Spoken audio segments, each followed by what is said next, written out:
I'm really pleased to welcome artist and Buck Fellow Ola Hassanain. Before bracing the stage, let me give a few words of introduction. Ola Hassanain is an artist with studies in architecture, cultural identity and globalization, and she's also done a master's at HKU, the University of Arts here in Utrecht. Her artwork is informed by the cultural, political and societal position of women in Khartoum, including her own experiences and her family's diaspora.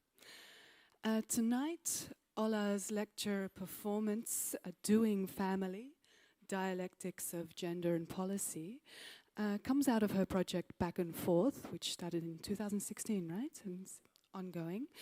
And this project deals with the link between women, public space and policies in Khartoum, Sudan, raising questions about how we can re-articulate the space of collectives of gender to speak to policies under particular modes of power, and how these political dialogues can then push for transition from private to public. This lecture performance is an intersection of performative gestures and enact, I believe, a mode of political dialogue from Khartoum. Thank you, Ola. Thank you. Thank you.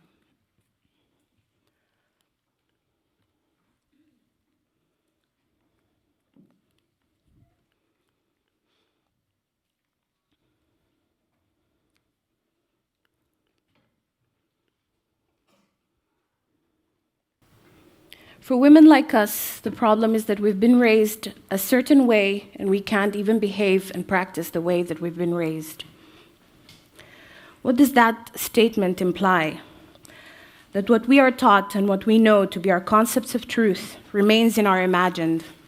That there is a space in the world today where we as social actors have existed, mind and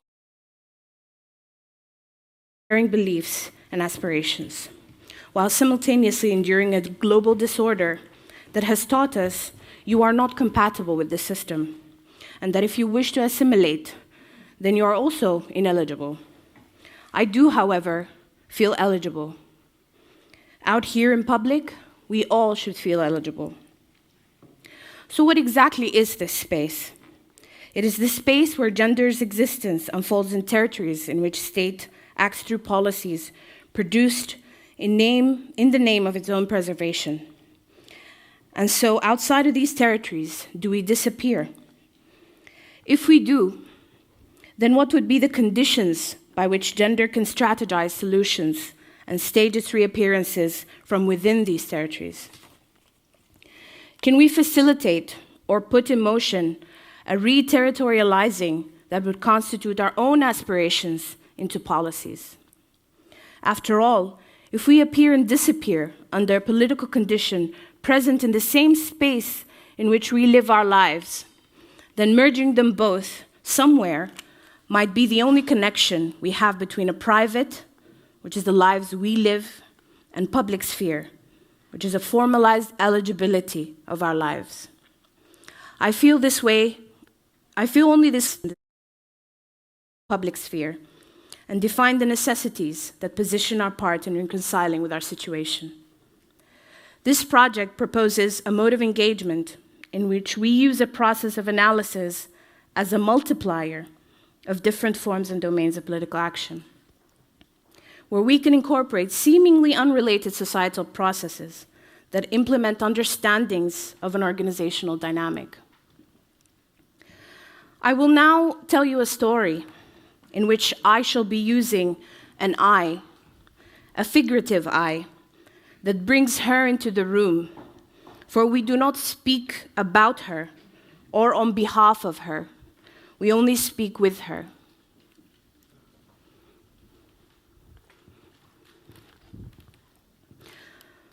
So I was hoping that I would have a drink of tea, evening tea, by the riverbank with a bunch of my friends.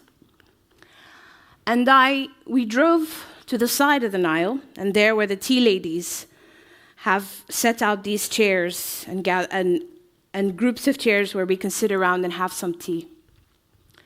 These are improvised spaces by tea ladies in Khartoum.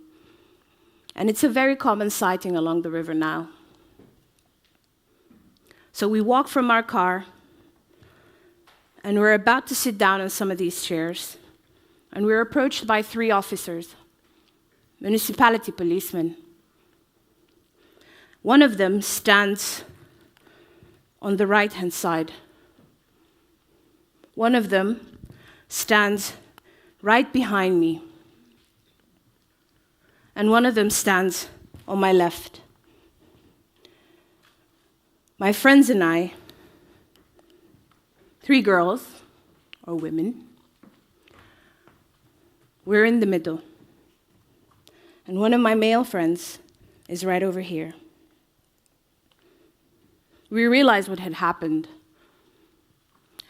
And my male friend starts to plead with the officer not to take us to the police station. So I started to think, what can I do to resolve the situation? I tried to figure out, without even looking at the officers, if they might take us to the police station at the end of the street, or if they might take us to the station that's south of where we are. I also was looking around if there were people gathering up, coming to look at us. I looked at the officers, one by one, but I never turned around to look at the third one.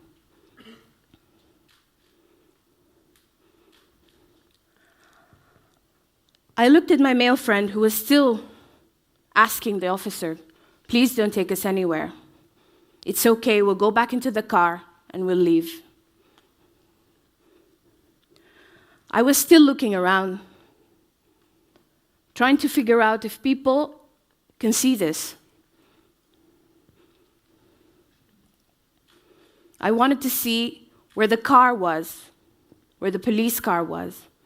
And I wanted to know if we're going to turn right or we're going to turn left.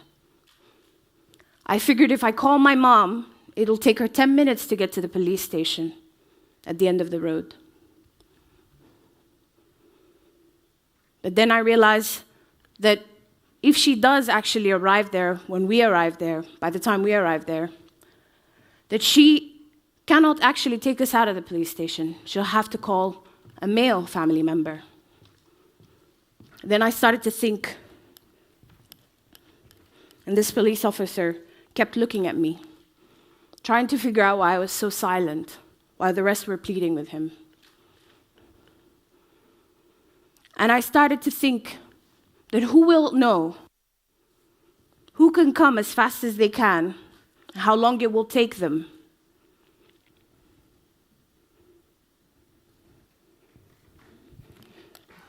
And I kept standing there.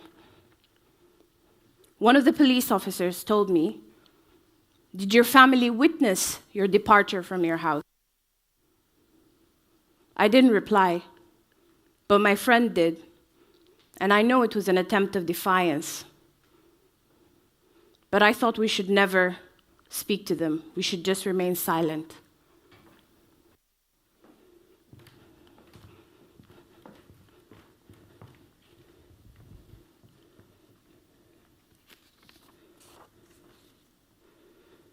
In this narrative, state had deployed and justified its engagement with gender, and at times brought in family also to assist with the regulation of gender in a public space.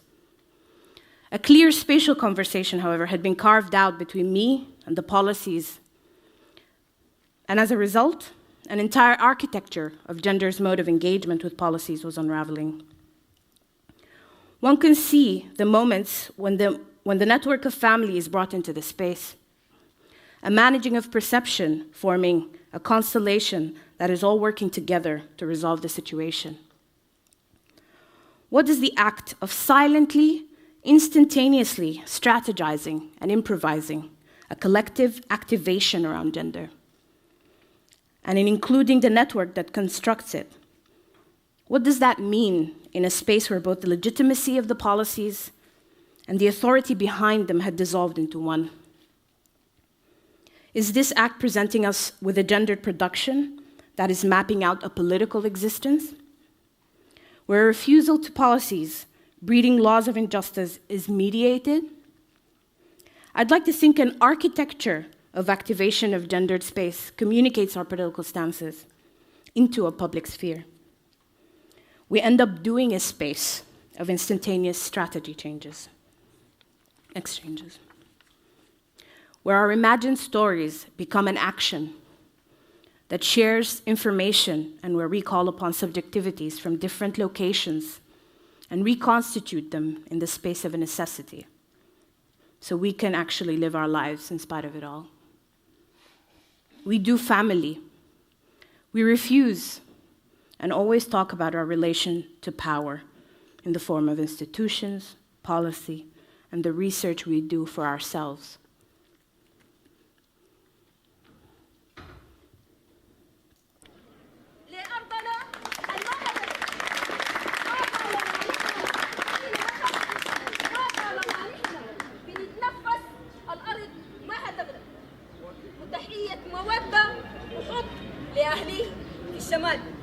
نوبيون ما زلنا ورغم مرارة المشوار نوبيون ما زلنا نسير ثبت التيار ونبحر في مياه النيل وفي الذكرى ملوك الدار وترهاغا يحدثنا بأن المجد في الأغوار ولكننا سنخرجه ونعرضه على الأنظار فنوبتنا تحدثنا حديثا مصغر الأخبار. أنا يا قوم من حلفا وعلفا لسه التصفار. أنا يا قوم من حلفا وعلفا قمة الإصرار ومسكاغرو نوزعها على الأقطار. وإن جئتم إلى السكوت فأنتم تملكون الدار، وإن جئتم إلى كرمة فأنتم داخل الأقطار. فليتواصل المجد النوبي. في ختام كلام اللجنة الشبابية لتاج كشبان، اللجنة الشبابية المناخ لانتخاب السدود، بنقول رسالة واحدة: موقفنا الليلة موقف تاريخي، موقف تاريخي. وأنا بقول موقف تاريخي ليه؟ لأنه بنطالب أي سوداني أصيل إنه يخد موقف الليلة. ده الموقف الجد اللي أنت ممكن تخد فيه. دي القضايا الحية اللي بتهبش اللحم، دي ما القضايا المعلقة في السماء، دي القضايا المتعلقة بمعايش الناس وبأكل الناس وبشرابهم. دي قضية سودانية عادلة. عشان كده الموقف التاريخي ده نحن دايما عندنا شعار بنقوله: مأساة عبود لن تعود. نحن ما حنكرر التجربة على الإطلاق اللي حصلت، لأنه نحن وكده ما كان في الإعلام الحسي فيه، ما كان في التكنولوجيا الحسي فيه. ولحد الليلة من سنة 1963 لحد الليلة بيدفع النوبيين الثمن بتاع التهجير نفسياً في أغانيهم، في أشعارهم، في كتاباتهم.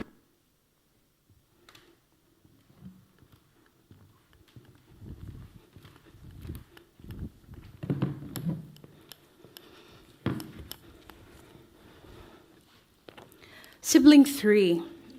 Did you see that movie about James Baldwin? There's a bit where he says the failure of our private lives is what has completely detached the individual from his public stances. Sibling 1. Can doing family be a space of transmitting strategies? What does the fact that we're all over the world now and not exactly localized do? I mean, we call each other, talk about our troubles, but also try to figure out solutions of how to deal with the systems that we're under. Sibling 3, I think diaspora is not really or exactly useful for Sudan now. Sibling 2, why? Sibling 3, because they keep perpetuating the West's gaze. They turn around and start looking at things the same way. I presume it has always been the case. Whoever left Sudan mostly had the means to leave and were bourgeoisie. Sibling 1, listen to this. Sudanese nationalism came to be divided into Sudan for the Sudanese and Unity of the Nile Valley factions. The governments which ruled Sudan between 1956 and 1969, sought no fundamental change in the social and economical structures which had been built up under condominium rule. This is hardly surprising. Governments were dominated by those social groups which had benefited most under the condominium. These social groupings had a natural interest in maintaining the economic and social framework from which they had benefited. Economic and social policy between 1956 and 1969, therefore, can only be understood with reference to the social characteristics of the movement which brought about the country's independence and which set the pattern for post-independence politics. The values and objectives of the incipient bourgeoisie came to predominate within oppositional movements, such that the leaders who rose to positions of influence gave attention most exclusively to political liberation, rather than seeking the dismantling of the pattern of society and economy created or maintained by colonial rule. This is from the book Economy and Class in Sudan. You should read it. Sibling 2, should we replicate a mode of activating networks and act out the spaces of strategy exchanges? Sibling 1, listen to this. It's going to be shown that personalities like Tiny Roland of Londro, a personal friend of President Nimeri, Khalil Osman of Gulf International, who was on personal terms with the Kuwaiti royal family, and Adnan Khashoggi, the Saudi tycoon, and a friend of the president from some cabinet ministers were instrumental in the emergence and execution of some of the bread and basket projects, known as the BBS projects. The marriage of both Arab capital and Sudanese natural resources has also to be seen in such personal deals and networkings. So these guys were sitting amongst themselves and their circle of friends talking about Jazeera project, which is the biggest agriculture project in Africa. I keep thinking about my grandmother's house in Halaween in Jazeera. Sibling 3. The village is no longer there. Everyone left, or so it seems. It was an agricultural village. People lived and worked in the farms and owned something. The village is almost empty. Farming has been rendered obsolete. It seems everyone has left because of that. Sibling 1. Hey guys, listen to this. The tenant attitudes towards labor settlement.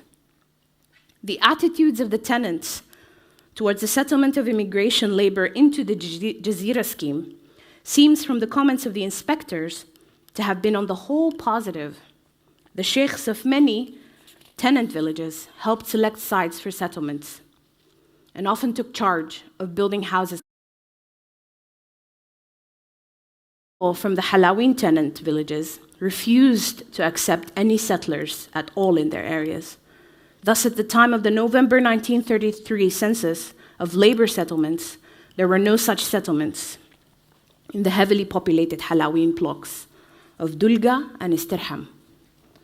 According to Abdul Hamid, this attitude stems from the fact that Halaween, who have a long history of settler cultivation, made extensive use of family labor, including that of women in their fields. Sibling 3.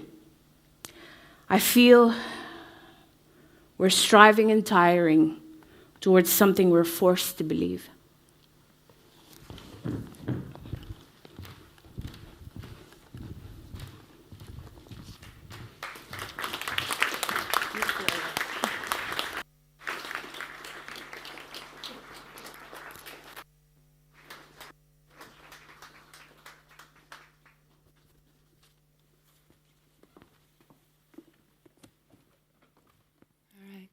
Thank you, Ola.